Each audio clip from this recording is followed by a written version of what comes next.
everybody, and welcome. It's another edition of Stephen and Walter Live. Yay! I'm Stephen. This is Walter. Just in case we had new people, I don't know. You never know. Yeah, whatever. Oh, John from Marty. Yeah, see. Well, would you just jump right to that? Like, I like to do things in a nice, organized manner, but no, not you. Did you not read the memo? I didn't send you a memo. I may have to send you a memo. Let me turn that down. I feel short. You are short. What? Smart. Can I push your stool in for you? My stool needs to. Yeah, okay. Oh, yeah, you just want to be look higher, taller than me. Yeah. Okay, let's see who's here. Of course, our number one fan, always here first. It's Russ. And of course, Russ goes, this feels like an hour earlier for some reason. He has such a droll sense of humor. Nina is here. Yay! From you got her name right. Yeah, okay, from Charlotte, North Carolina. And Andy's here. Hi, Andy. And Barb and Inez from the land of ice and snow. Inez is. Gloria's here. Charlotte and Sherry and Suzanne and Candace. Candace, I'm not happy with you. You and Russ skipped the pop-up so day to do some stupid shopping at a stupid quilt shop or two. And I heard that you enabled Russ to spend over $800 as well. Oh, well, it's forgiven. Going to a quilt store is important. Mary is here, and Karen B is here, and Sue is here. And Sue says, gotta love daylight savings. It's 3 p.m. here, and we just finished lunch. And Lily is here. John's here. Hi, John. And Jeannie is here. Pace is here. And Pace, did you get your gift? Your mystery box? Jean E is here as well. We got to do something about that. We've got Jean E and we've got Jeannie. Pamela is here from Minnesota. And Karen Cox is here. Russ says it wasn't a quilt shop or two. It was a quilt shop or 5. Yeah, and so as Candace confirms, 5 quilt shops. Faith is here. Hi, Faith. And 5. Holy cow, says Charlotte. Well, I've known a day when I've done more than 5 before. When we go to the west end of Ontario. There's a lot of ones there. I don't know how many we did in one day there. We did quite a few. We'd have to drive a bit if we had to do 5 around here. Yeah, here we wouldn't have them. It's close together. Candace says Russ certainly enabled her. And Pat says, yes, she did. Thank you so much. Okay, great. I'm glad you got it, Pat. Sandra is here from Texas. And Charlotte says, you two spread the wealth. And Tamala is here as well. So we've got people coming in. That's great. We have lots on the agenda today. Yes, there's going to be a part that's political. And then there's going to be a part that's going to do a little bit of our continuing series that I'm now calling FYI Canada. For your information about Canada. But first, let's jump right into what I've been making. Oh, Patsy is here. Hi, Patsy. And Susan is here as well.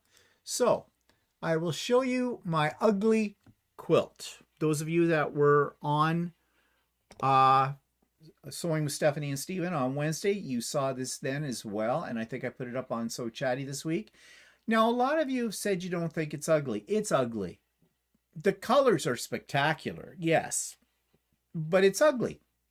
You start looking at this, there is mismatch sashing. There are points cut off. It was all crooked block in the middle. Yeah, well, actually, that was the way the quilt laid on the carpet. Yeah, because it wasn't crooked when I took the picture. Sure. Yeah, that's my story. It doesn't matter. It's an ugly quilt. Points are cut off, as I said. Things are wonky. Yeah. So I had a bunch of orphan blocks, and I thought I'll just grab some. I just didn't want to think about quilting on Wednesday. I've lost my mojo. My sojo, I think, a little bit, although I was getting it back on the pop-up sew day the other day.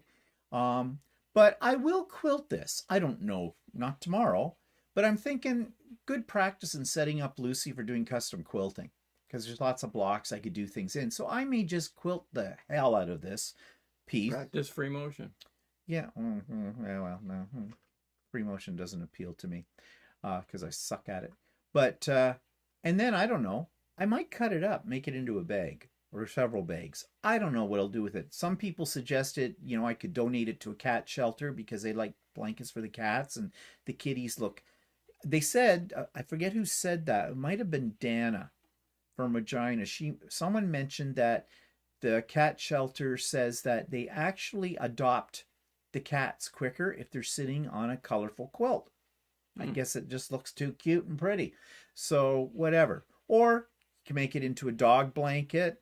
I mean, I don't know if our niece is using the one I intended for Freddie there year and a half ago. I gave her 2 quilts at Christmas. One was for her, and I had an ugly quilt, which I made out of the ugly sweater flannel fabric by Tula Pink. Yeah. And I hated it. And I thought, perfect. Freddie, she's got a big dog. Would that be good for him? Well, then she said she didn't know which one was the ugly one. Now, I don't know if that was a compliment or it was an insult. I'm still not sure to this day. And to be honest, I haven't questioned her about that because I don't think I want to know. But maybe. We'll see. There's all kinds of potential here. And I did my Happy Easter Gnome, part of my gnome series for the special events in the calendar year. I've got one for St. Patrick's Day. I've got one for Valentine's Day. Now I have Easter. So I guess the next major event, well, one would be the American Independence Day. They'll probably have something for that, but I won't be doing it. Well, I might do that, but I'll do it in Canadian if they don't have a Canadian version. And they probably won't have a Canadian version because they never have Canadian versions of anything, these companies. Yeah. Can we say a little stuck on the States? Yeah. So, and that's all I want to show you there. So let's get back out of this and go to us and get that down there and come up here. And let's see who else has come in since we were blabbing on here. Charlotte says it's ugly fantastic. And Inez says then it could be called a learning quilt. This is true, Inez. Barb says that quilt has been hit with an ugly stick. Yeah, it certainly has been, Barb. Jeannie made a quilt for her Misty, Andy says. Yes, I remember that. I'm sure it wasn't ugly, though. But mine, yes, that one's ugly. But that's okay. I'm not too concerned. I'm still working on the Barnstar sampler. I'll be working on that till the cows come home. And I got a couple of other projects I want to get started at some point. Always lots of projects, nothing gets done. So, speaking of nothing gets done, Walter was at a sew day yesterday. So what did you do, Walter? Well, I didn't get a lot done. We ended up talking till about 10 after 10 o'clock, and then I started into got everything set up, and after I started into my project, and I realized, I'm missing half of it. So I had to drive home and get it. Mm-hmm. So then I didn't get as much done as I thought. And then there was a lady that had just bought an embroidery machine, and I was talking to her for a while. And Oh. What did she buy? She buy a Janome? no, she bought a secondhand brother that had a little teeny, No. had a little teeny tiny hoop in it. No. Oh my God. And you actually talked to her about it. Oh, really? Not that we're embroidery snobs. Actually, it seemed to work out okay. It worked. It was working okay Yeah, for her. well. She said, Oh, she had it with her? yeah, she just she bought it secondhand from some lady, and it was she had a big bag of thread with her too. Oh. and she's a little rough around the edges. Anyway, she seemed to be happy about it. She just said she wanted to try it out and see how it is, and to see if she would end up investing in buying. So did she say how much she paid for it? I didn't ask. Did she say how long the lady had it? It doesn't look that old of a machine. So was it sitting in the box for 3 years before? I don't know. You know, there's those ones I don't that know. happens to. Well, I assume she may have used it because she had a bag of thread. Oh, okay. What kind of thread? I didn't really look at You it. didn't really get into anything, did you? Inquiring Well, I minds want wasn't to know. going to pick on her stuff, right? Well, you could have just It worked looked. okay. It was she did a couple of projects when we were there, and it seemed to work okay, and she seemed to be happy with it. Okay, well, I guess that's all that matters. As long as it's working for her, that's a good thing. Okay, so yes, yesterday was Pop-Up Sew Day. For those of you that joined me, thank you for coming. It was a good day. Everybody had a good time, I think, and got some things done. Next Pop-Up Sew Day, I have no idea. There will be another one. This is the, what are we on? The 9th of March? Maybe towards the end of March or in the first Saturday in April, maybe, because I do have my retreat, but that's not till the end of April, so we'll need something in between there. But when I figure it out, I'll be sure to let you know. Yeah. Well, Okay, I think I taught a few other people things with this embroidery too, because they were talking about how they're getting puckers and stuff like that. oh, not Brendan enough was, stabilizer. right? So, and then I told them you could float stabilizer under your hoop after it starts doing that. So because they figured that they had to hoop everything. Oh, So, yeah. Well, that's what I thought too when I first got mine. But those are usual common misconceptions that everybody has when they first get an embroidery machine. That's why it's always good if your sewing place that you bought the embroidery machine at offers some classes, take them because it will help. I took a couple of classes that were being offered by Ultimate Sewing, and I learned quite a bit when I was first got into machine embroidery. So it is worth the effort. And a lot of times these places that you buy them from will offer you some free lessons to go along with it as well. So, I would say take advantage of it. And Brendan was also complaining that he has to change the needle halfway through one of his sewing projects, one of his embroidery projects. And I said, "What needles do you use?"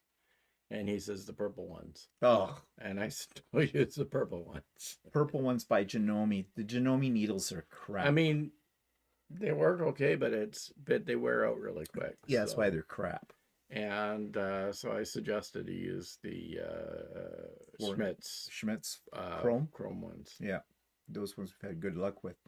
Okay, so what's coming up this week? Well, of course, as usual, sewing with Stephanie and Stephen on Wednesday. All are welcome. Links in the show notes. We start about 9, but you can come and go as you please. You don't have to be there at 9. So yeah, blah blah blah blah. I talk about this all the time, so And just advance notice, but I will remind people of it on Wednesday as well. The Wednesday after that, there won't be, as far as I know, there will not be a Sewing with Stephanie and Stephen because that day we have to travel to a place called Brighton, which is east of us by about an hour and a half, because I'm doing a guild presentation in person, and I've told you all about that before. So there will not be probably on that day a Sewing with Stephanie and Stephen. But I'll remind you of that when we get closer to that again. Speaking of sew days and that, spring retreat, I said, is at the end of April, the Idiot Quilter Spring Retreat. April 26th, around the first week of April, I will have a video up explaining all the ins and outs of what we're going to be doing during the retreat, who my guest presenters are. One is here already on here, John from Art East. I'm really looking forward to his presentation, and I'm sure many other people will be as well. There's I'll be talking about how to register and when registration will open up. You cannot register until I give you a date for that, and there are some stipulations for registering. It is always free, though. It's all free. It just reserves your spot because I have a limited number of spots on my license for Zoom. I can handle about 95 of you. I have to leave a few spots for Walter and I and some other computer stuff as well. But it fills up usually very quickly. But if you're thinking you're going to be interested in it, mark your calendar for April 26th, pencil it in.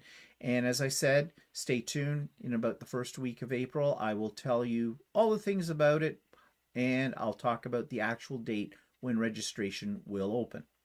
Okay. I already talked about the pop-up sew day. All right, so let's get into some political things before we get into the main topic today, which is about our government. And a lot of people think, because we mentioned that we have socialistic tendencies, that we're socialistic kind of government or a country, that we're communist. We are not. But we'll discuss that soon. But what we want to discuss right now is something we're doing some research in.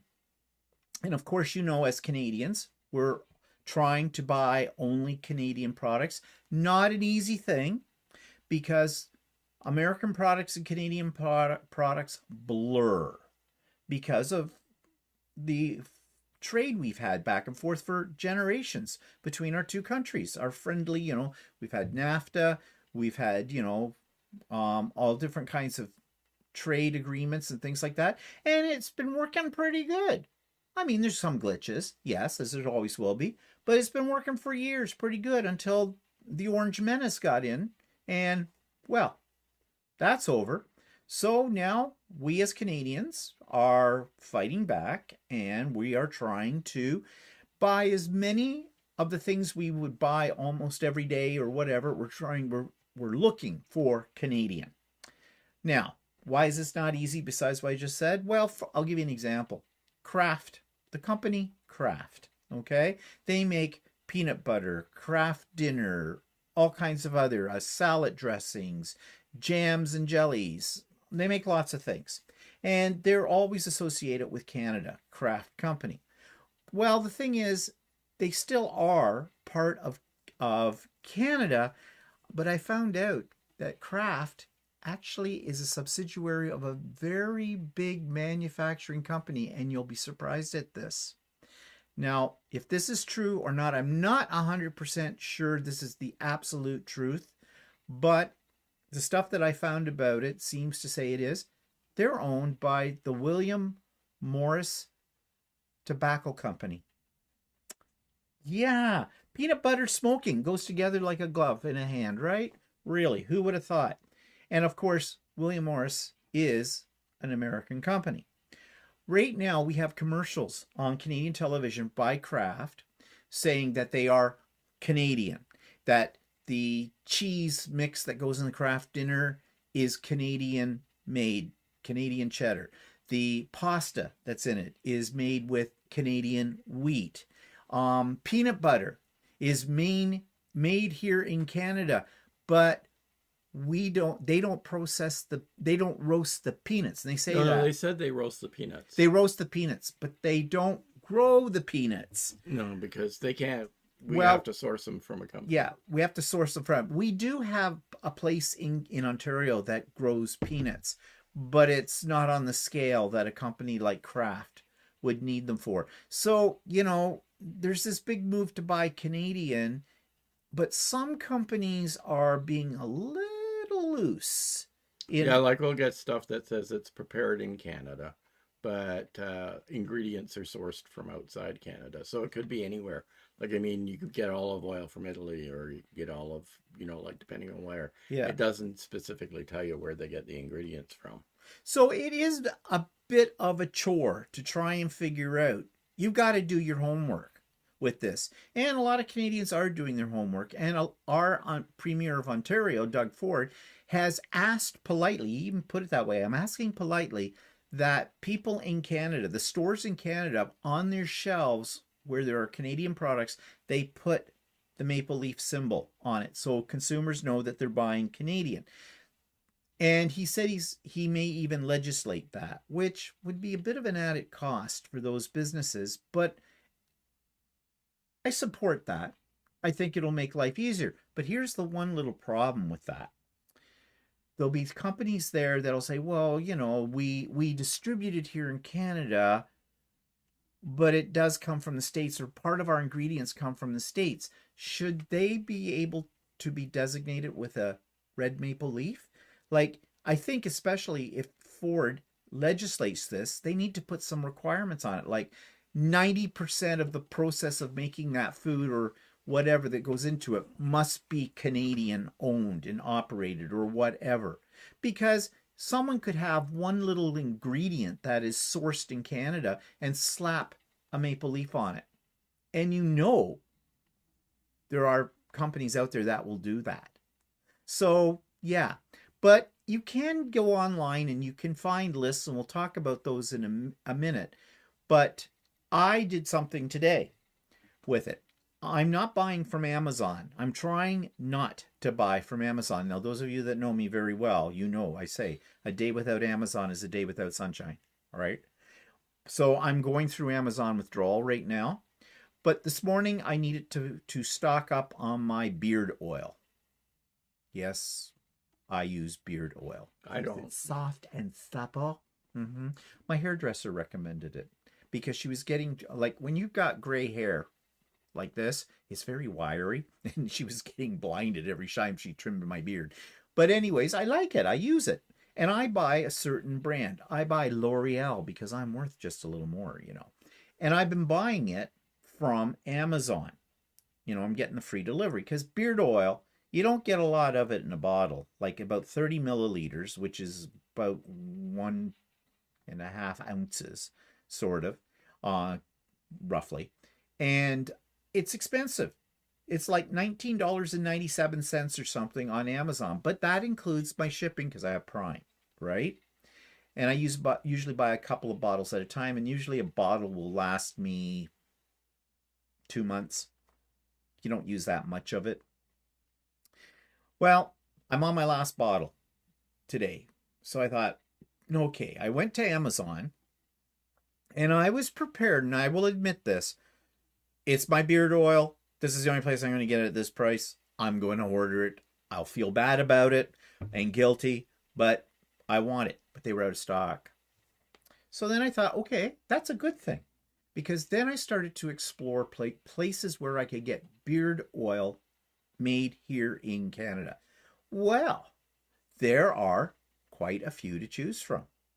So I did end up buying a bottle of beard oil from a company called Rocky Mountain Barber.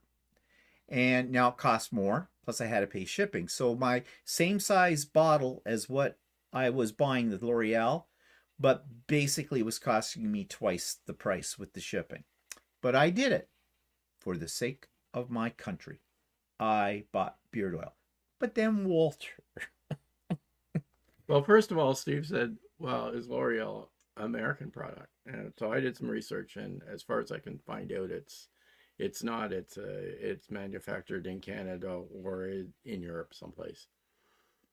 So, but anyway, I looked at our local chain drugstore, which is Canadian, and it lists the price there for an Actually 2 cents less than Amazon.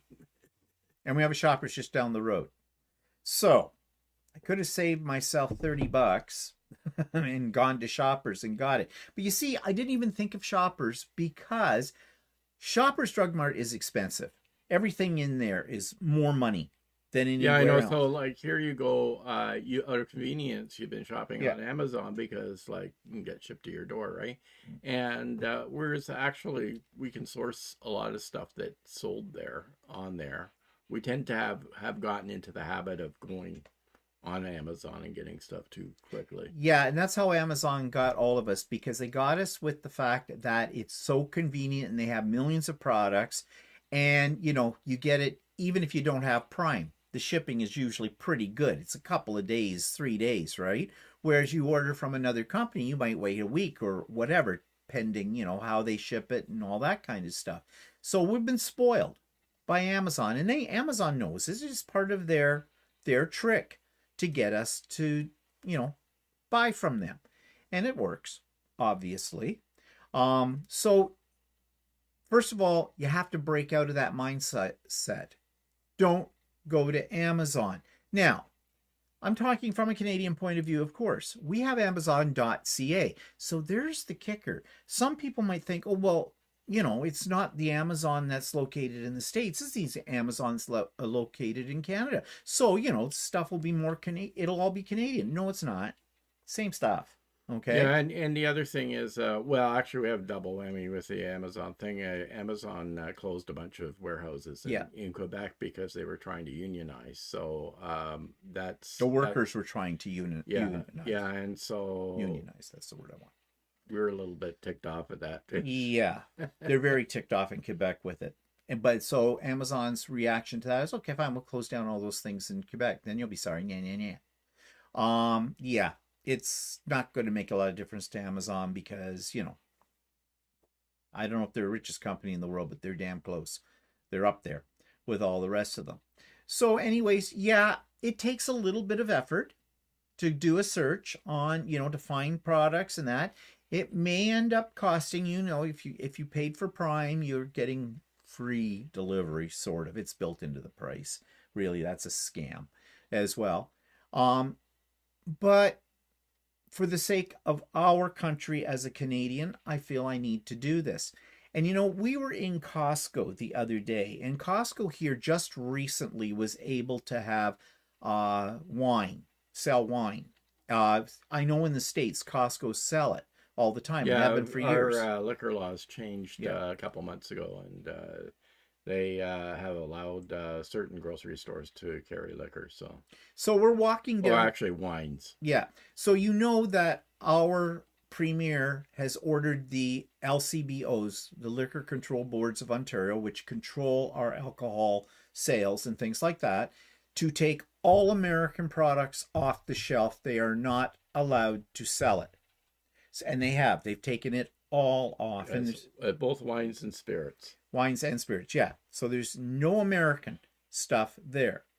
But Costco doesn't fall under the LCBO. Well, actually, they do. They have to purchase their stuff from LCBO. But if LCBOs, they have already purchased stock, right? So they're selling off their stock. Well, that's the theory. Yeah. That's what you think. Well, apparently LCBO says all the restaurants can't stock it either. Oh, okay. Right, and they said they would. There are any other retailers. Well, they're not selling it off though in the liquor stores. No, they aren't. Those are gone right off the shelf. They put them wherever they put them. Yeah. I don't know. And I know BC has done that as well on some of the other provinces. In Alberta too. Yeah. Did you say? As well. All the provinces need to do that as well. And anyways, we're walking down the aisle, and of course they have a lot of California wines. Sorry, I don't like California wines. Actually, we don't drink American never wines. Bought American wines anyway, so it's not really a big deal. Yeah, it's not a big deal for us. Yeah, right. But maybe for some people there are. Like my nephew who's into California wines, he thinks they're the best, but then again, he doesn't know anything. So we're walking down there, and I'm looking, and someone's holding up a bottle of bread and butter wine or something. And I said, oh, what's that? And this guy says, oh, it's American. And I said, oh, well, not going to have any of that.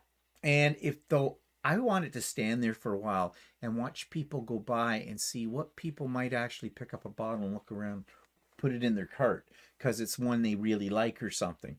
I didn't notice anybody doing that, but it would be interesting to see because we would shame them. Excuse me, did you accidentally pick up that wine? That wine's American. The Canadians are down here. Can we recommend Cosleman? We like that. It's very good. Yeah. But well, actually, it was interesting in the Amazon thing when I was at the Tote yesterday. A couple of people mentioned something about not shopping, trying to avoid Amazon. Well, there's a lot of people. If you go online, a lot of people are talking about it are avoiding Amazon with it. Everybody is trying. We're trying to do this.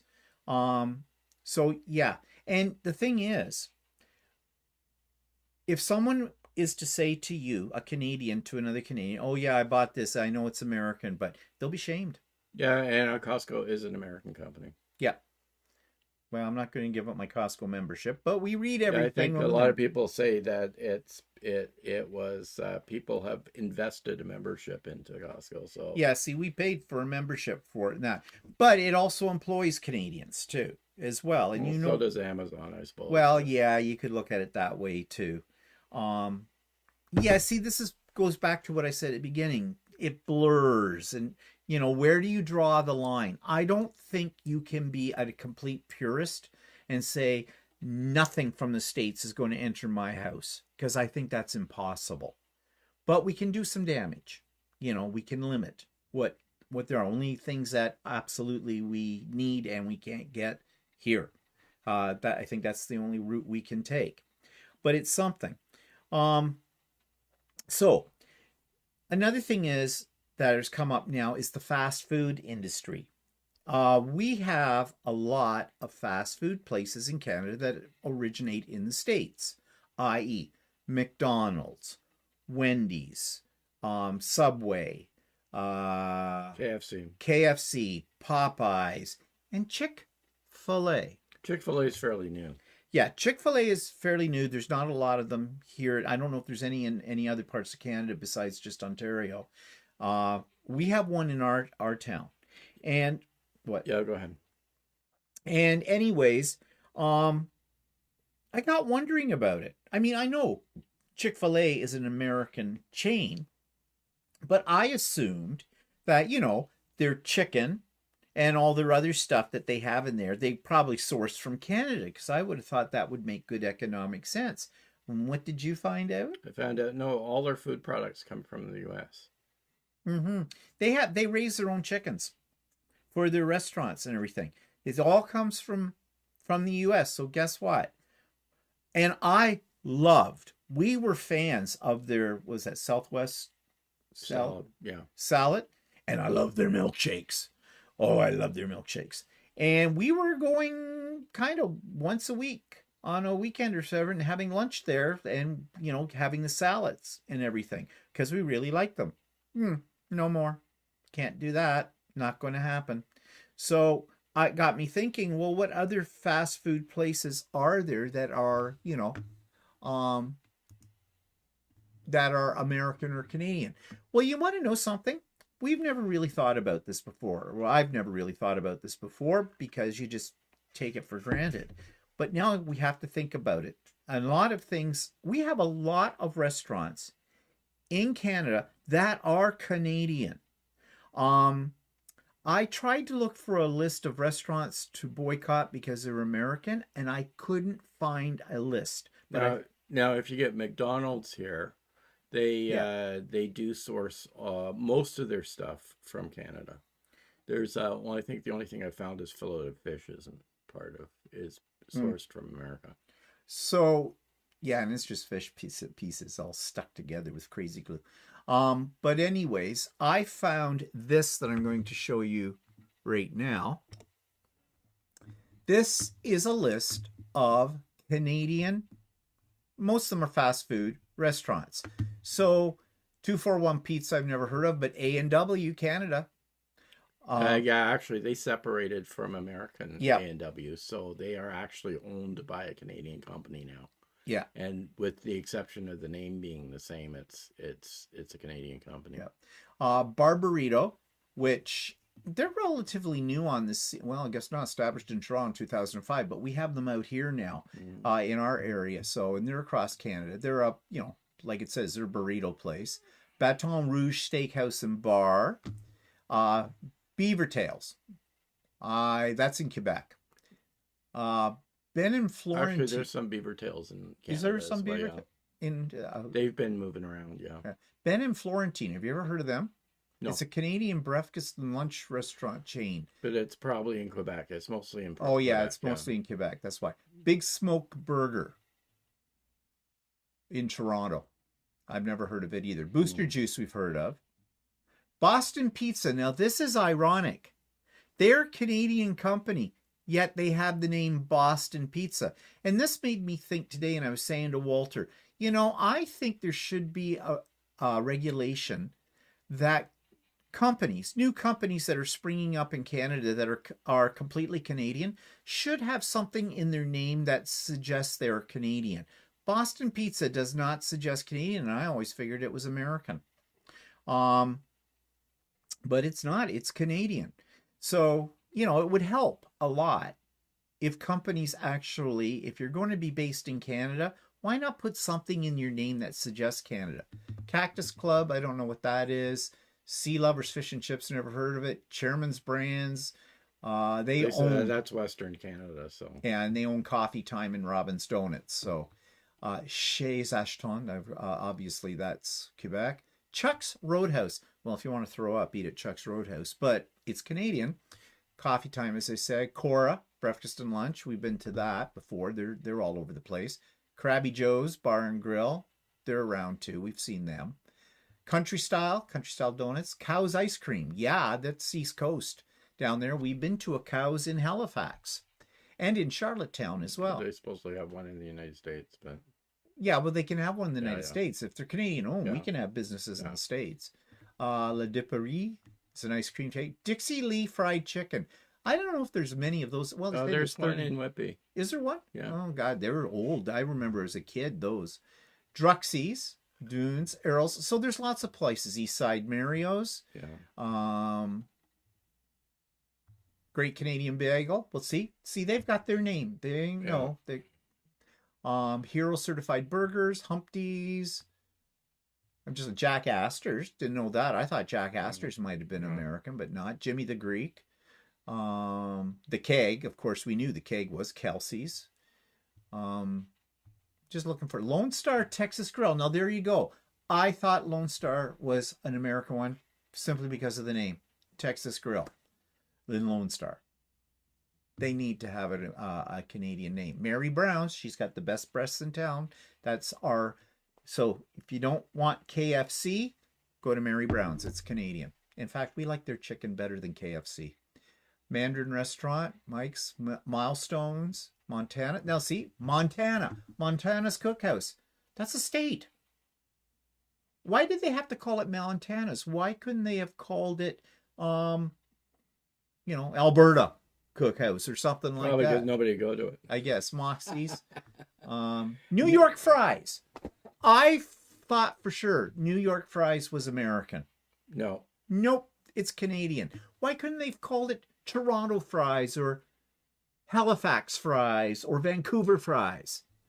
But you know why? I have a theory about this. Why a restaurant in Canada that's Canadian would use an American sounding name.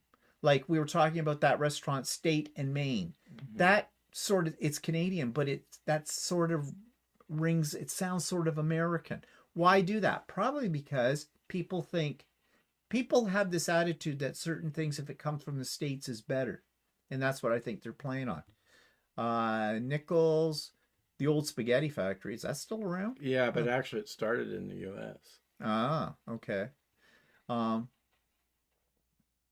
It started with a single food court location in Calgary's Market Mall. That's owned by the Greece. Oh, I'm reading the wrong one. You gotta click on Old Spaghetti okay. Factory. The Pickle Barrel, Pizza Delight, Pizza Nova, Pizza. Lots of pizza places. We were getting Domino's pizza. We like Domino's The pizza. Recipe Unlimited is Swiss Chalet and Harvey's and stuff. Oh, okay. But as I was saying, we were getting pizza from Domino Pizza. Didn't think anything of it. Now we found out it's American. So we're changing pizza places. Shoeless Joe's, St. Louis Bar and Grill, again, reminiscent of, American, but it's Canadian. St. Hubert's, Second Cup, Sunset Grill, Swiss Chalet, Symposium Cafe, Tahini's Thai Express. Now, Tim Hortons. So there's all kinds here. So we have a good selection of Canadian restaurants. We will not go hungry, okay? But let's talk about Tim Hortons. And the reason we talk about Tim Hortons is because everybody associates Tim Hortons with Canada because it was a Canadian company. But it was bought out by a company called RBI, which is it says here an American Canadian company. Actually, it is connected to something in Brazil. Yeah, it has 30% Brazilian ownership as well. And you said too, here it is. A Brazilian American investment firm is the major shareholder of RBI. So, there's all these levels, which makes things even more difficult. They have headquarters in Toronto, but that's primarily for the Tim Hortons brand. But then there's Burger King and Popeyes and some other companies. But they're still, their franchises or their groups are all still American owned. Yeah. So they've got a blur here. Yeah. So Tim Hortons, I think we need to. This will be a hard one for a lot of Canadians to boycott because I swear there's a drug in their coffee because their coffee tastes like dishwasher water to me. But people are there's always at every Tim Hortons location, and there's one on every bloody corner, literally, in any city, town. There's a lot of them around. Yeah, there's more Tim Hortons than there are McDonald's. Yeah. And everybody's in the drive-through lined up to get that horrible coffee. And you've probably heard the expression, well, I'm going to have a Timmy's. Don't you know a double-double? A double-double, if you don't know what a double-double is what? Double cream, double sugar. Yeah. Just yuck. But anyways, there's no accounting for taste. So, Tim Hortons is pretty much an institution in Canada. So that one, I have a feeling people will not even do the research. They don't want to know. There's just accept. And of course, Tim Hortons, they always use the maple leaf with it because at one time they were, but they're not anymore. So yeah, that one's going to be a rough one. There's something else here that I had a link to.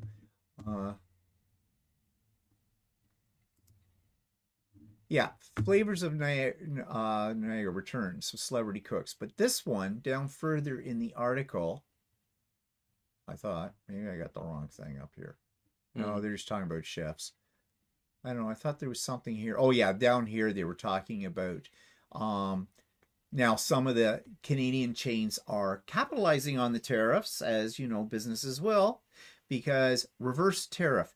They're calling it a reverse tariff. You can get 25% discount on a regular price pizzas.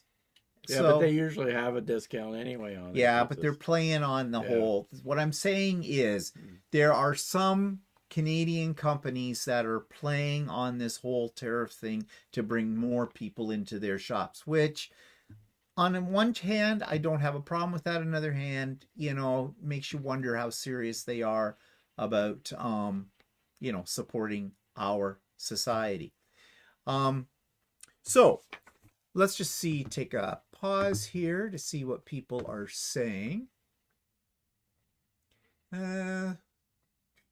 Just trying to catch up. Oh, John had to leave for dinner. He's probably not there now. Darcy says, I've talked with a handful of Americans that we are so happy Canada's pushing back. Yeah. Now, apparently with the liquor pushback, the governor of Kentucky, which is a red state, is a little bit pissed off. And you explained it, because you explained it to me earlier about the bourbon. What do you mean about the bourbon?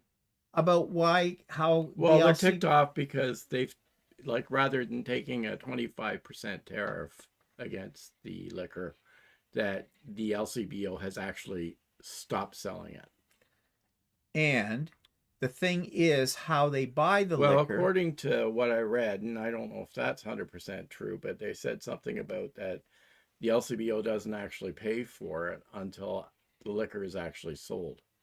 And then they send the money back to the company if it's sold. And if it's not sold, they send whatever is left back. So if our premier has ordered the LCBO to take all American liquor and wine and everything off the shelves, it won't get sold, so they won't get paid.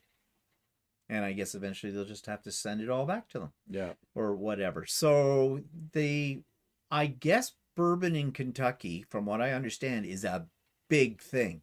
And it's a big industry as well. So although it's only one state and it's only one type of product, it obviously has got the governor upset to the point where I think he's doing whatever he needs to do, lobby or something, the American government about the tariffs on it.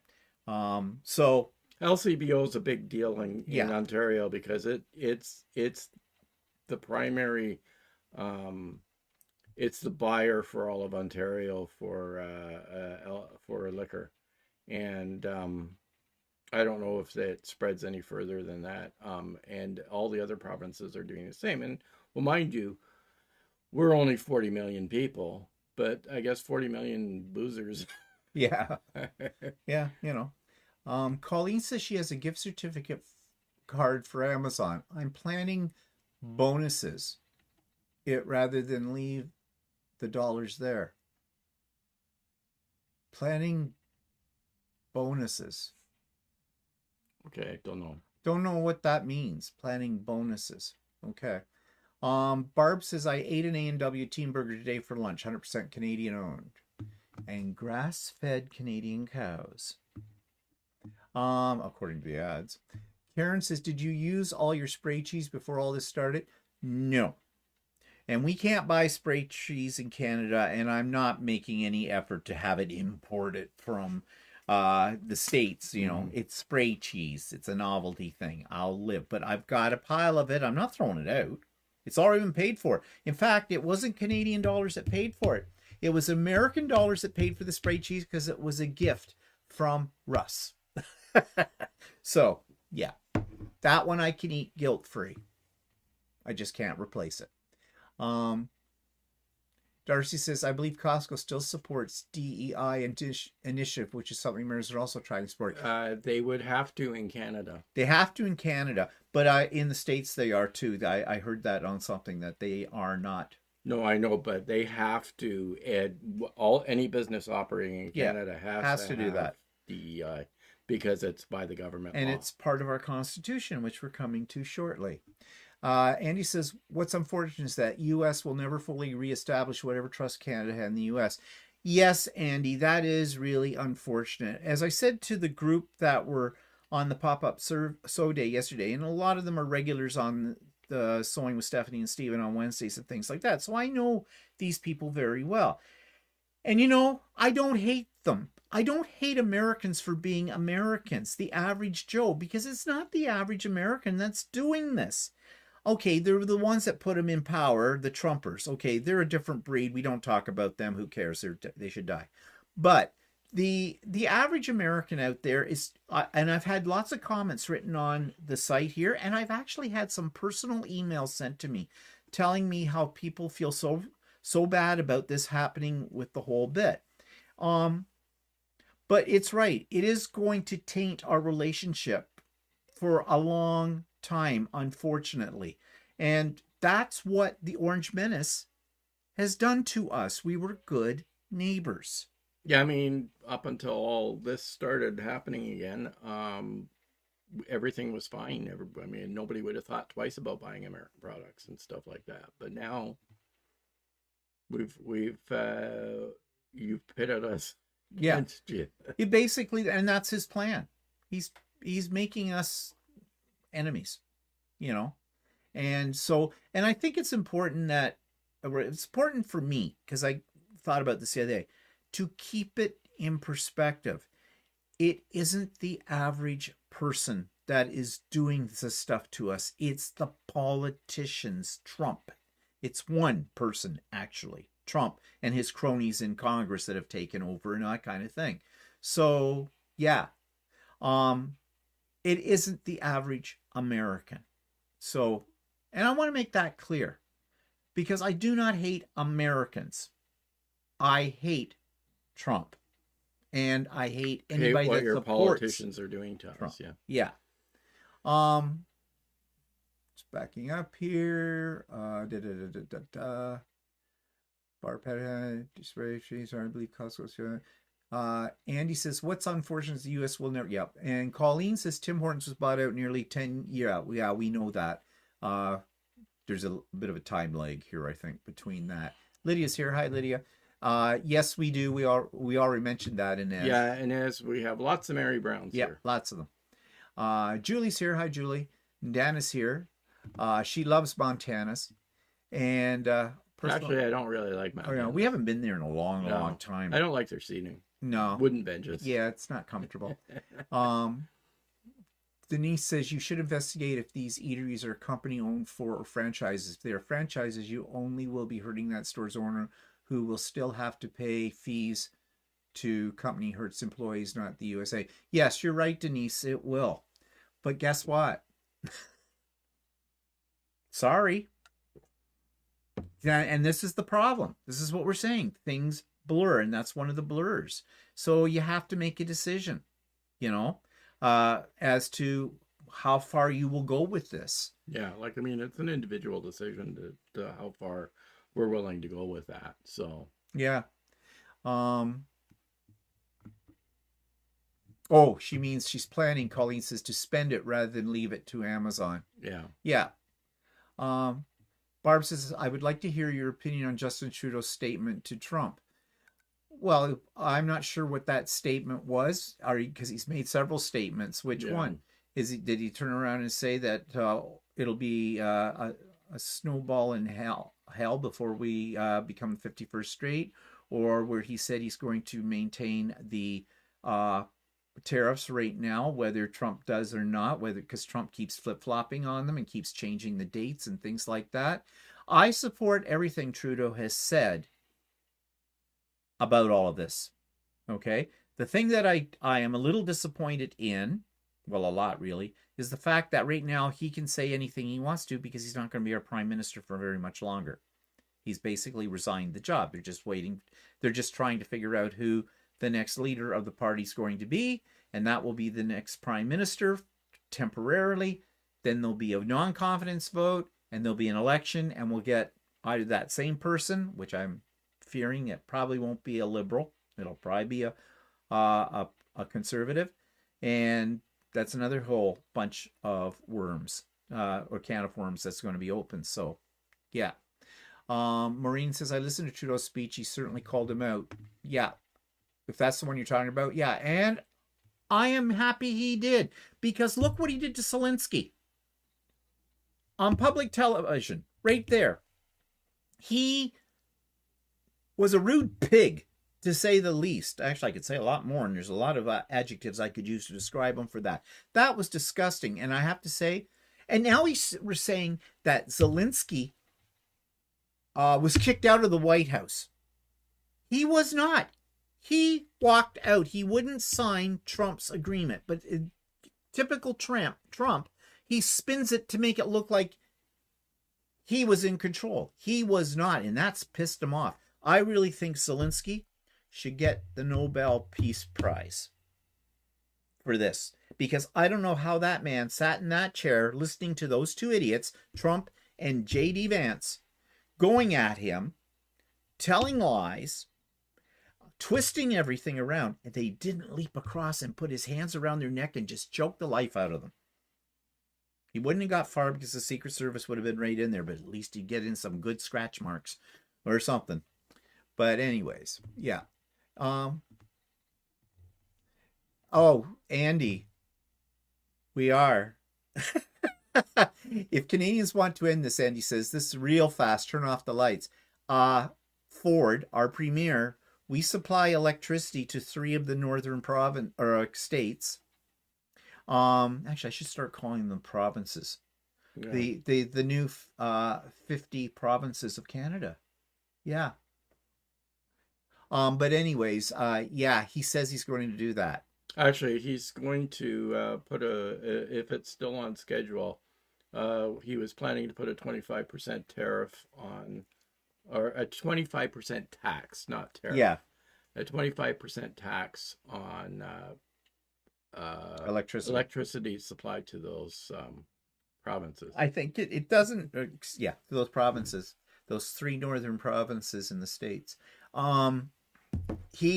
But it only affects, I think he said something like 1.8 million people, something like that.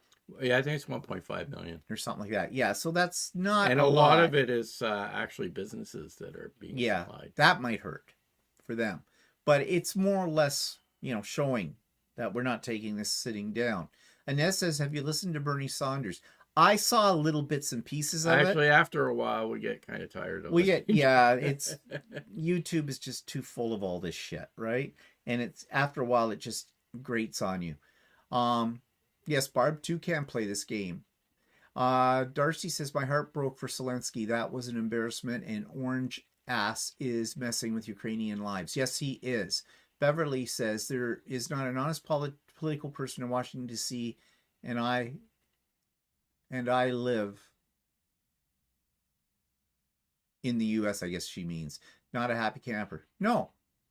And why should you be a happy camper? Because everything that's affecting us is affecting you too. It's not like one side is getting blasted here and going to lose and the other side's going to win. No, Trump tells you that, but that's not going to happen. He doesn't know anything about economic theory, obviously, because what? Convicted felon, fraud, no businesses, no money. Yeah. But anyway, so Now, speaking of though, we have some traders in Canada as well. You've heard me mention that Alberta is what we call the Texas of Canada. Now, there's a billboard that went up. It says, tell Danielle. Danielle Smith is the premier of Alberta. Let's join the USA, AmericanFun.ca. And this has caused quite a stir. It's been put in a town called Bowden, Alberta. And the town's mayor says there's nothing he can do about it.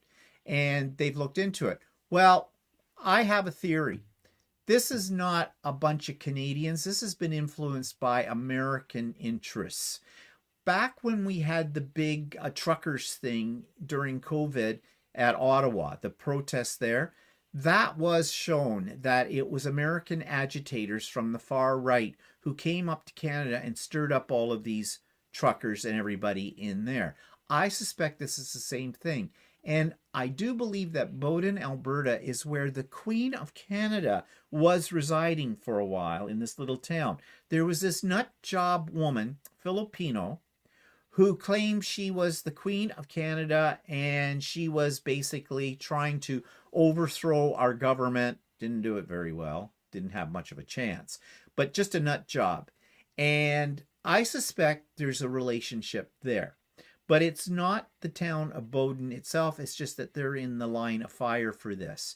But it's absolutely crazy. But it's created a storm of interest on the internets with this. People saying, I don't think so. And they're, talking lynch mobs if they ever find them in the whole bit. But just thought I'd show you that we have our whack jobs up here as well.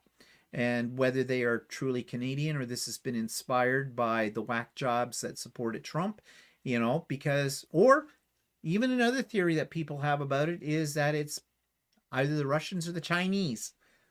I don't know. Conspiracy theories run abound. But in this day and age, can we dismiss anything? It all seems like a possibility, doesn't it? So let's go back to you guys here and see what's going on. Andy says, have you seen any of the FAFO videos? What is FAFO? I think that sounds familiar. Yeah, I don't know what that stands for. Dubrovka's here. Kim is here. Hi, Kim. Oh, Barb says, I think the Queen of Canada is in Saskatchewan. That may be. She moves around. I'm not really sure. That just rings a bell in the back of my head, and I didn't research it to find out. So I could be completely wrong about that town, Bowden. I don't know. Have to find out more about that. But anyways, I just thought that billboard was okay. Why? That is so stupid. We already deal with one province that every now and then raises its ugly head of separatism, and that's Quebec. We don't need Alberta thinking they can go. But I think some of that was encouraged. Well, not directly encouraged, but their premier went down and had a little meeting with Trump. She was the only premier that sort of semi-held out from what they call Team Canada now, about, boycotting the United States and everything like that, because Alberta has the oil. And it has oil and it has potash. Yeah. And the potash is used for fertilizer by American farmers. In fact, 90% of the potash used by American farmers comes from Canada.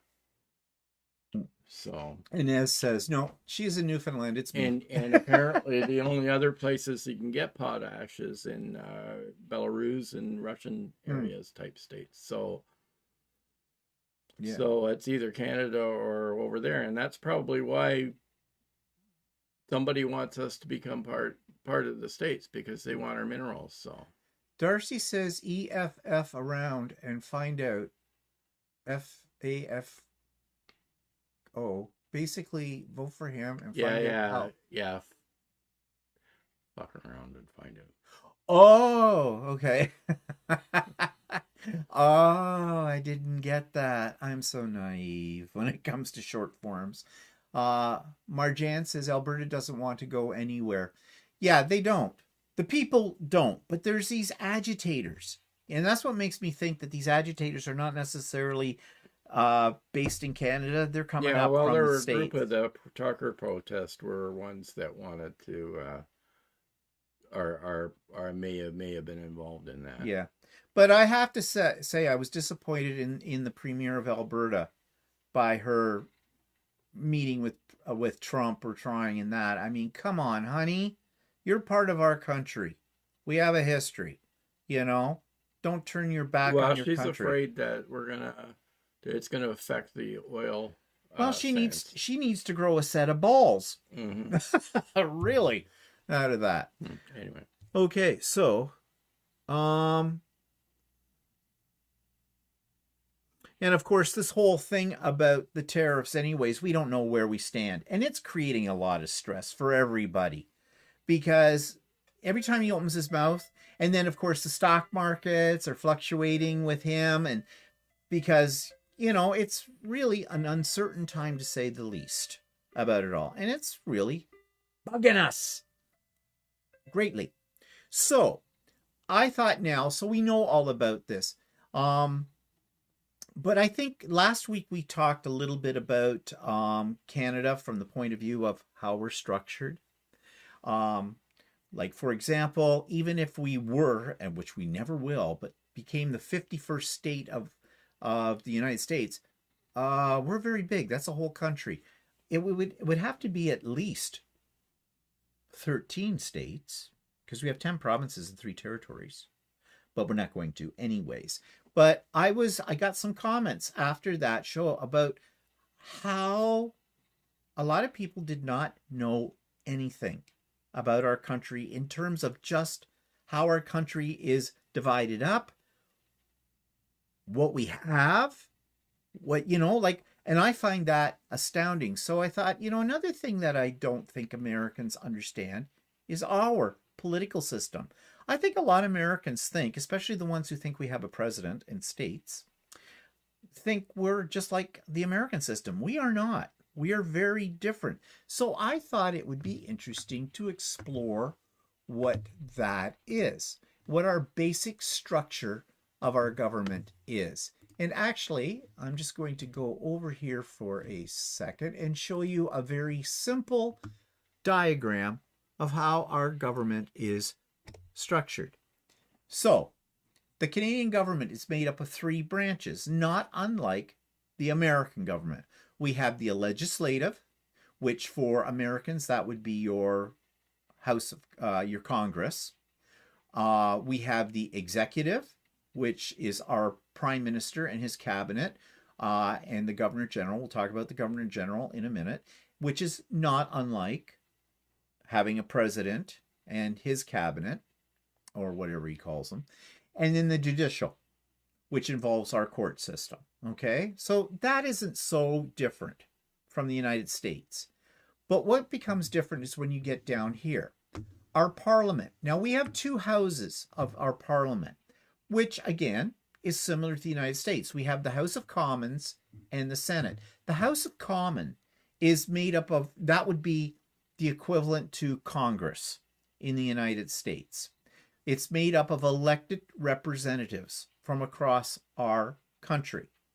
The Senate, however, is not elected. The members of that are people that the sitting prime minister may appoint because they've done something for the country, they're give money. It's an appointment kind of thing. It is not voted. We do not vote for members of the Senate. The Senate is pretty much a useless holdover from when we used to be a British colony because our government system is based on the British parliamentary system. Because that's our roots, our historical roots. But the Senate really is something that costs a lot of money to Canadian taxpayers and is basically a useless body. What happens when a law is made in our country, it has to go through several readings. There's some committees it has to go through as well to do. Yeah, but in the House of Commons, you've got party leaders in there, right? Yeah. You've got party leaders, so you've got the Prime Minister in the House of Commons, you've got the opposition parties' leaders, and then there are the elected officials in there. Yeah. Well, everybody that's in the House of Commons is elected. Right. Okay. It's just that what forms the governor, the prime minister becomes the person that becomes the prime minister not because we vote directly for him. He is the leader of one of the political parties. We have three main political parties. We have more than three, but we have three main ones. We have the Liberals, that is led by Justin Trudeau right now. We have the Conservatives, that's led by Pierre Poilievre. And we have the New Democratic Party, which is led by Jagmeet Singh. Those are our three principal parties. We have other ones. We have a Green Party that are tree huggers, and there's not many of them. But they make up the majority of the House of Commons. Now, when we go to the polls, we vote for a local representative of one of the parties. And the party that across the whole country that gets the most votes wins the most seats. And there's 300 and some odd seats in the House of Commons. That is the party that makes up the government, and whoever's the leader of that party becomes the prime minister. We don't vote directly for the prime minister. And the prime minister, so then we have whichever party came in second with the second most number of seats become the official opposition. And their job is to try and overthrow the government. Basically, because as they spend more time on that, they basically criticize whatever the government may be trying to pass through as a law bill or whatever. And there's also the other parties as well, and they make up everybody else. The prime minister has a cabinet. He appoints members of his party for key positions called ministries. Yeah, so the cabinet is part of these elected regional officials. Yeah, a part of the elected and that. And so they're his inner circle, and they're responsible for things like the military, the courts, the economic policy, transportation, immigration, things like that in there. However, there is something called shadow cabinets. The opposition party, the one that got the second highest seats, will appoint people from their party to look after these same areas. Well, they don't look after them, they criticize them. And we don't really call it a shadow cabinet. They're called critics. So we have a healthcare critic, we have a transportation critic, etc. So for every cabinet position under the prime minister, there is a counterpart that criticizes whatever they do, tries to keep them on their toes about stuff. And so it goes back and forth in the House of Commons under debating. Okay? Now, basically, for a bill to become law, it's introduced in the House of Commons, it needs to be voted on, and it has what they call 3 readings. So on each reading, everybody, all members of the House of Commons, whether they are part of the ruling party or not, vote one way or the other on it. If it gets enough votes, it goes to a second reading. This is when it goes into committees, and committees start pulling it apart, looking at everything, fine-tuning it. And then it comes back in for another reading. It gets voted on again. It goes through 3 readings. At that point, it doesn't quite become law because it has to be sent to the House of Senate for the senators to read it and vote for it. Now, 9 times out of 10, the senators just say, yeah, whatever. They do have the right to veto it, though, but they never do. It's very, very rare that that happens. And that's why the Senate is basically a useless body that costs a lot of money. We don't need them. They're just a little reward that the current prime minister gives to people who have done something for him, usually. So that's the office of the prime minister, the executive. The judicial is just like, kind of like in the States. We have a Supreme Court, of course, but we have federal courts, we have provincial court, and then we have the tax court as well. And, you know, depending on where you live in Canada, every province has provincial courts or branches of the provincial court. And federal courts are all over the place as well, and their duties are divided up depending on if it's a provincial court, for example. Education is controlled by the provinces. That's under their jurisdiction. So if there's going to be a court case that involves education in a province, then it's going to go to the provincial court. But federal court looks after things like immigration as well. Now, this is oversimplified, okay, that I'm telling you, but that's basically how things work. The one thing I want you to take away from this is we do not have an electoral college. We vote for a representative from our area. The party that gets the most, wins the most number of seats across Canada, forms the government. And then there are special circumstances where we could have a majority government or a minority government. A majority government, one that has there's a number of seats, which basically means they have enough seats that whatever they want to pass, they don't have to depend on what everybody else outside of their party votes for in the House of Commons.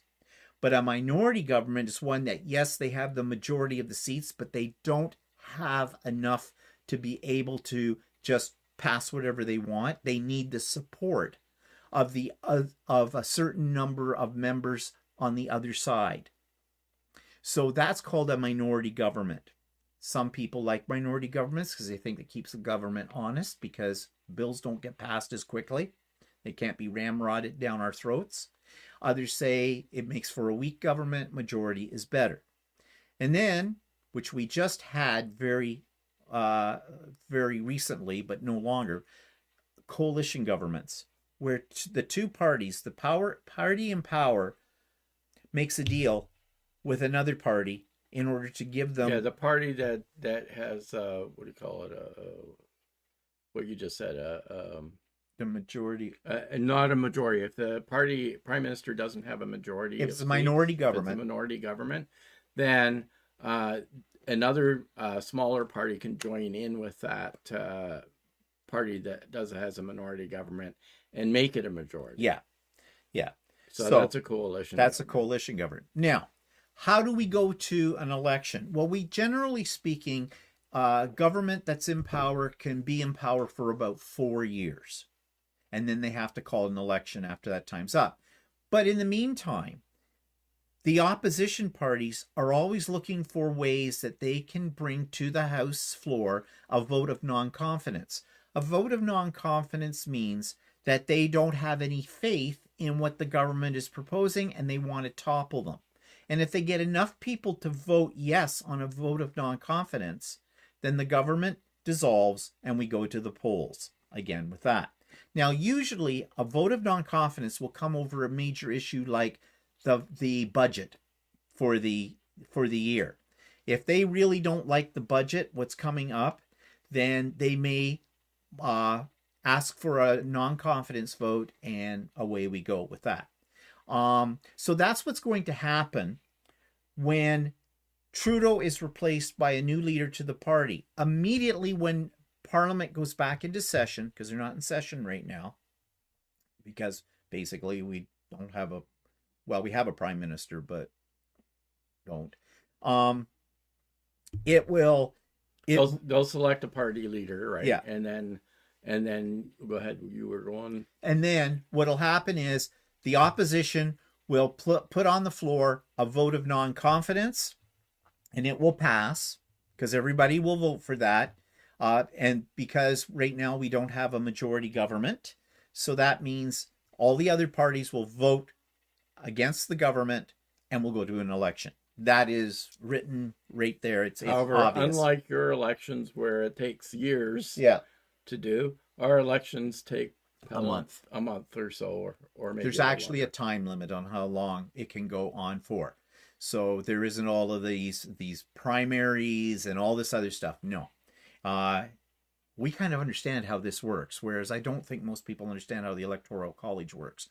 Well, Canadians certainly don't. And plus, you have to be a Canadian citizen to vote. You have to be at least 18 years of age to be able to vote. You're pretty much, if you own a house or have a primary residence, you are pretty much, everybody's on the voter list. You don't have to register. No. unless you don't have a permanent residence, and you may have to register for that. And basically the way that people get on the voters list is because they filed income tax, Yeah. and that's where what they make the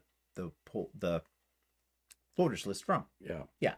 So I think, in my opinion, it's a much easier and more logical system. But the American system is based on a Republican idea. And I don't mean Republican as in your party, it's as a republic, put it that way. Whereas ours is based on the British parliamentary system and how they do it, because that's where our roots are from, right? So sense. If you look at the way Britain is governed, it's pretty much the same as the way Canada's party is governed. Now, before we go to this, let's just, I'm sure people have some comments.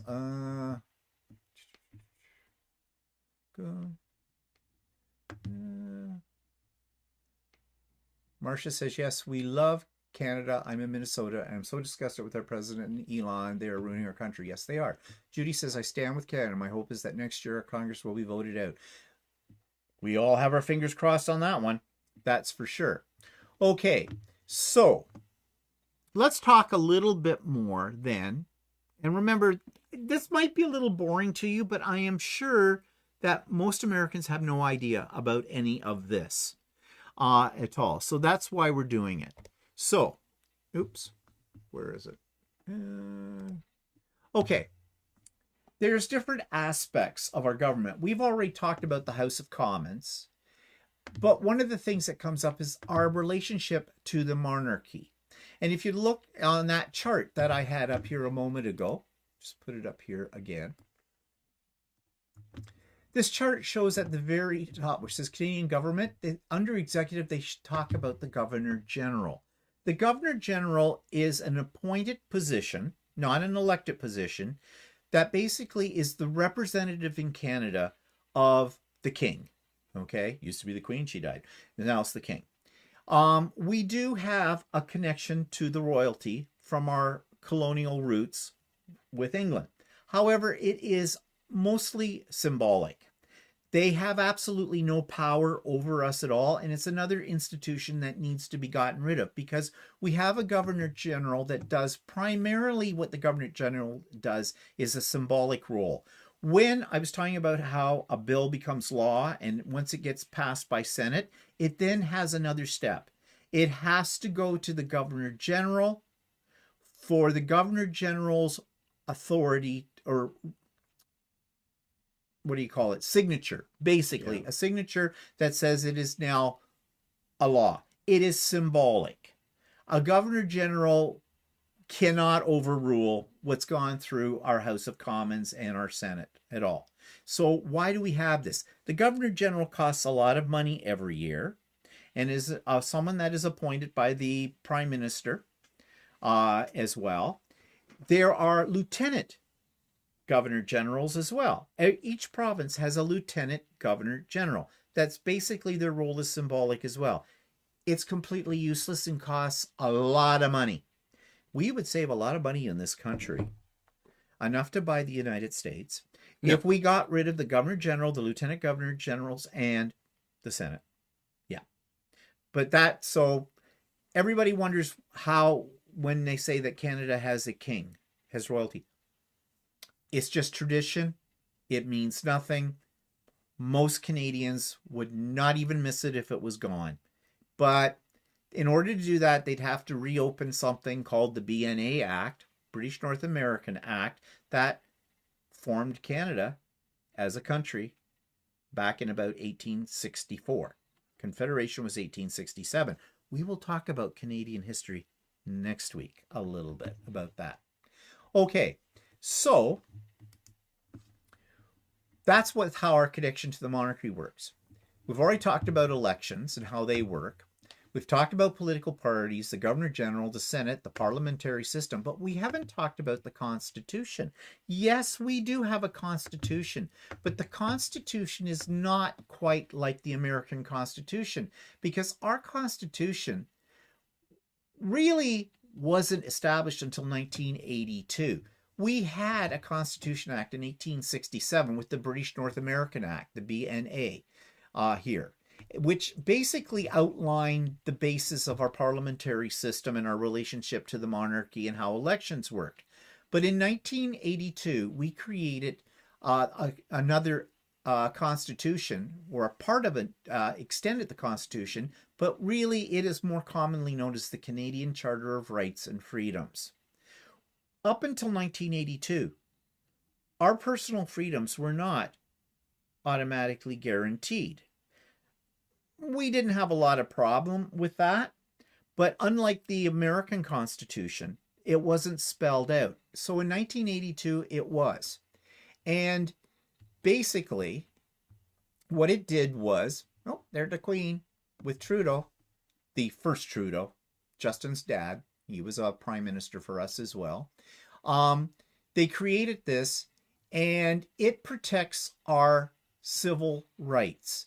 If you look here, it describes some of the political things that are involved as well, but it also goes down and talks about things like our rights to protest, our freedom, our version of a freedom of speech, our ability to be protected from discrimination, LGBTQ rights, as well as other minority rights are spelled out in the Constitution as well.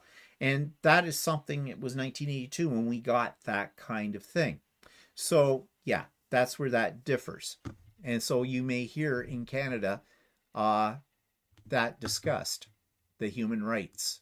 And we have other laws that stem from this that allow us to be protected from hate speech and writings, discriminatory actions as well. We have a way, a system, protect that. In fact, we have ourselves filed a human rights case against a florist. When we got married 20 years ago, we went to a florist in our town that was actually a school for florists, because a good friend of ours recommended them, said they do a wonderful job. It'll be half the price of buying your flowers anywhere else. And she had, for her daughter's wedding, had worked with them and thought they were great. So fine, we respect that person's opinion. We went to them. We walked in, and I had phoned them ahead of time to say, you know, we'd like to come in and discuss flowers for our wedding. Now, I didn't identify myself as, you know, as a gay man, that it was going to be a same couple wedding kind of a thing, same-sex couple wedding. I didn't feel that I needed to. And it had just been a year since we got the right to marry here in Canada. So we walked in, and there's a woman there, and I said, hi, I called you on the phone. And she says, oh, yes, you want flowers for a wedding. And I said, yeah. So this is what we'd like. We want this number of centerpieces and this, and we were thinking this color schema. And she's looking at both of us, giving us this evil eye. And she goes, this is for your wedding? And I went, yeah. So this is what I need. And she goes, oh, we don't serve people like you. You're an abomination. Walter at that point was slowly creeping out the door because he knew what was going to happen. So long story short, I phoned up the human rights and I said, okay, this just happened to us. Do we have a case? And the guy on the phone says, you most certainly do. Took down all the information. And about a week later or so, I get a phone call from this florist, apologizing for what had happened. Said this was an employee that was there. It wasn't the owner. No, they definitely were not discriminatory. They, you know, why they gave shelter to a lesbian homeless person every now and then, and they shouldn't do this. Yeah, that makes that right? No.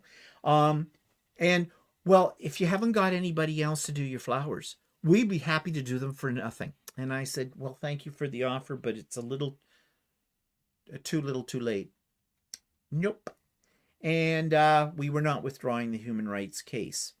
They did go out of business, but it wasn't because of us. But I like to think it was out of it. We went to another florist the same day. Should have gone to them in the first place because they're the ones I had dealt with in years. Absolutely no problem. No attitude, nothing, no questioning. And even showed us a book of different types of arrangements, things. And in that book, they had same-sex couples in the pictures. They knew what side of the bread was buttered on for that. So that's where we got our flowers. But so you see, we have this protection in Canada. But we're not the only ones under the human rights. People of any minority group as well have this protection too. And we have lots of other protections as well in the human rights. So, you know, you don't have to be afraid to be part of the LGBT community or a minority here in Canada because your rights are protected. So that's what that's all about, the Constitution. Now, we do have local governments as well. We've talked about federal, we've talked about provincial, but we also have municipal governments. Like, you know, like any town in the United States, you have, you have your mayor and all those people. And yeah, so we have all of that as well. So that's how our political system works. Now, we have been called a socialistic country, and I had it here. What did I do with it?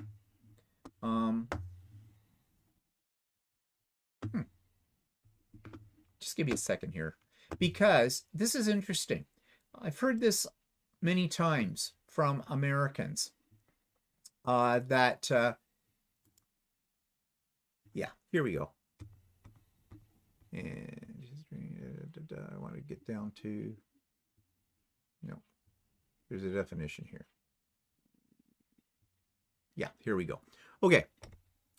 We are not a communist country. Socialism and communism are not the same thing. There is some relationship between them. But if you look on here, there's the definition of communism.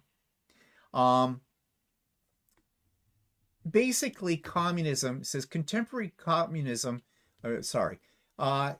in basic terms, communism is a philosophy based on the equitable distribution of wealth among a nation's citizens and common ownership of all property. In particular, it calls for the control of the means of production, such as manufacturing and agriculture, by the working class or the proletariat.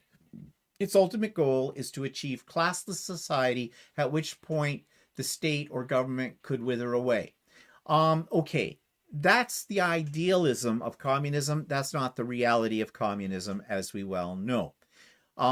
Socialism encompasses a broader spectrum of political beliefs, but shares communism's emphasis on equitable distribution of wealth among citizens, as well as public ownership of the means of production, though not necessarily all of them. Okay, so basically what's being stated here is that they're both economic and political systems, but socialism tends to lean more towards protecting the rights of people and trying to make things more fair. And in order to do that in Canada, what we do is we have created institutions and laws that protect those that can't protect themselves or don't have the means to live a reasonable life. Like, for example, we have a welfare system that helps out people who have lost their jobs or are homeless or need, that kind of support. We have a system that is universal health care. To a point, it's not totally universal, but in comparison to what you have in the States, it's very universal on it, where nobody has to go untreated because they can't afford it. Everybody has the same level of health care, regardless of your economic background. Yeah. Our system, we have a class system because all societies have a class system, whether they're under communism, socialism, capitalism, whatever you want to call it. But our gap isn't as wide between the very rich and the very poor because of these institutions and these things that we have done. essentially what we believe in Canada is that we need to protect our people and help them. That is not the same in the United States. The rich get richer, the poor get poorer. Now, the gap is widening in our country, unfortunately. And there's all kinds of reasons for that. Oops, balloons up. Yay, Canada. Yeah, I mean, we're basically similar in the States, except that we have these social programs that cover. Yeah, things. And we have heard Americans, especially Americans with money, who say they don't believe that they should have to, their money shouldn't have to go to these people who don't have jobs or whatever. And Walter told me a story once about some of that golf course thing. Remember? Mm-hmm. Tell it. Well, no. Like a friend of mine was golfing with somebody in the U.S. and he couldn't believe that somebody would say, well, if somebody can't afford health care in the U.S., well, I don't know, I can't remember. If someone in the U.S. couldn't afford health care, that was their problem, not his problem. Why should his money go that he worked hard for and the whole bit? Why should it go to support somebody who was basically not poor, who wasn't doing the hard work? Now, I'm not saying all Americans have that idea, but just look at things like Obamacare and all the other stuff you have and how much it costs you for health insurance and the different levels of health insurance, which are based upon how much you can afford and that kind of thing.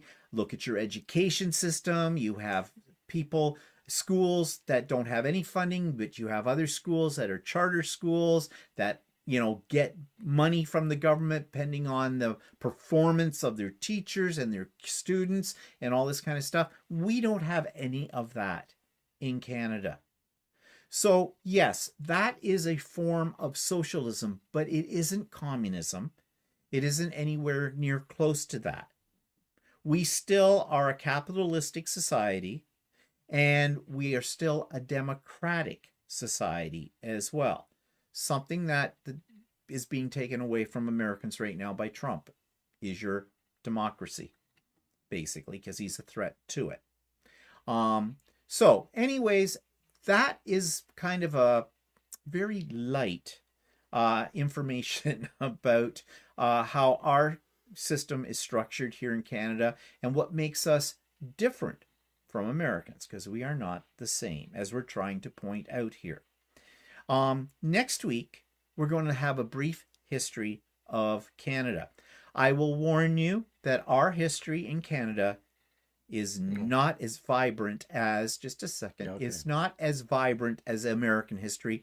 And when I say vibrant, I mean violent with that. But we'll talk about that next week. So what were you pointing out? Hannah says can't go by income tax filing to vote in the U.S. because non-citizen residents, green card holders file taxes but can't vote. Yeah.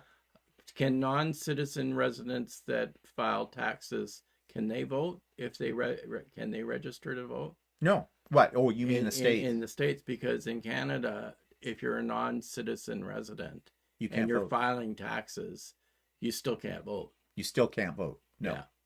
No, you have to be a citizen of Canada. So, I mean, they can file a tax form here. Yeah. But they still don't end up voting because on their income tax, it shows they're not a citizen.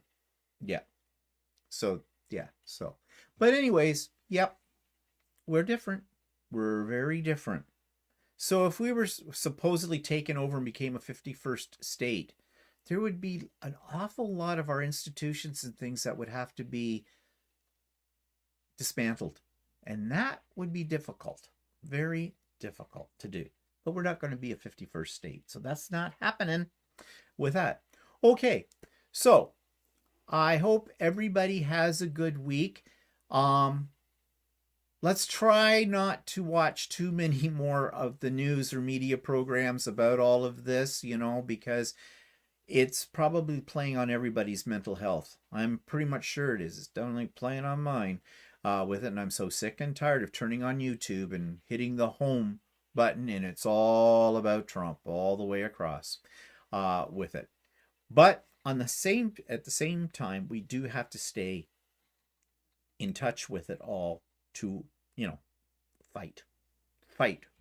That's what we are, Canadians. We're fighting. As I said, The American system poked the bear. Don't poke the bear.